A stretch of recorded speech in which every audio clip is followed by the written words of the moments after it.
இந்த இன்சிடென்ட் பற்றி நிறைய பேருக்கு தெரிஞ்சிருக்கும்னு நினைக்கிறேன்.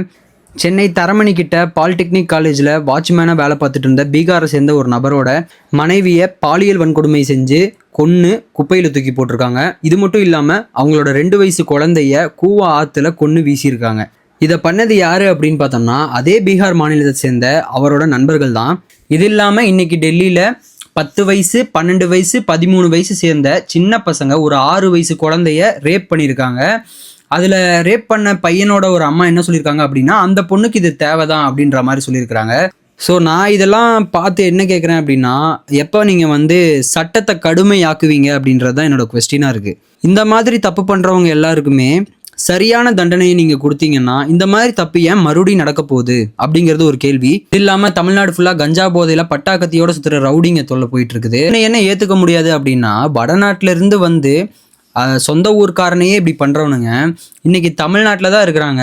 தமிழ்நாட்டில் இருக்கிறவங்களை இந்த மாதிரி பண்ண மாட்டாங்களா? இது பத்தாம அதே பீகார் சேர்ந்த 6 லட்சம் பேருக்கு ஓட்டர் ஐடி கொடுத்து தமிழ்நாட்டிலே இருக்க வைக்க வேற போறீங்களாமா? இது தமிழ்நாடா இல்லை வடநாடா?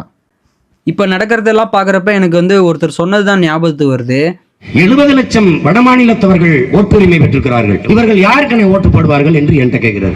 அவன் ஓட்டு யாருக்கு போடுவான்? இந்த மாநில உரிமைக்கு பேசுற, மாநில நலனை பேசுற எந்த கட்சிக்கும் போட மாட்டான். அவன் இந்திய கட்சி ஒன்னு பிஜேபி போடுவான் இல்ல காங்கிரஸ் போடுவான். 1 கோடி பேர் ஊடுருவிட்டான் 5 ஆண்டுக்குள்ள. அப்போ நீ வாழ்விடத்தை இழப்ப. அவன் குடியேறுவான், ஒரு தெருப்புறம் ஆக்கிரமிப்பான், அப்படியே மெதுவா அவனை நகர்த்துவான், உன்னை அடிப்பான். ஒண்ணும் செய்ய முடியாது, சுத்தி அடிப்பான் எல்லாரும். நீ ரொம்ப சின்ன கூட்டமாயிருவ. அதிகாரம் உனக்கு இருக்காது. நீ எப்படி ஈழத்துல உன் மக்கள் அடி வாங்கி அகதியா ஒன்னா அங்கேயாவது அடிச்சா இன்னொரு தாய்நிலை இருந்துச்சு, ஓடி வந்து அகதியாவது வாழ்றதுக்கு ஒரு பூமி இருந்துச்சு. இங்க விரட்டினா நீ எங்கு போவா என்பதை அறிவார்ந்த என் மக்கள் சிந்திச்சு பார்க்கணும். நான் அதுக்காக வட மாநிலத்தை சேர்ந்த யாரும் இங்க வாழ வேணான்னு சொல்ல. குடியுரிமை கொடுக்கறதுக்கான காரணம் என்ன? ஆட்சியை பிடிக்கிறதா? இவங்கள மாதிரி ஆளுங்கள்லாம் ஒன்று சுற்றணும் இல்லைன்னா தூக்கில் போடணும். இந்த ஆயுள் தண்டனை எல்லாம் கொடுக்கக்கூடாது.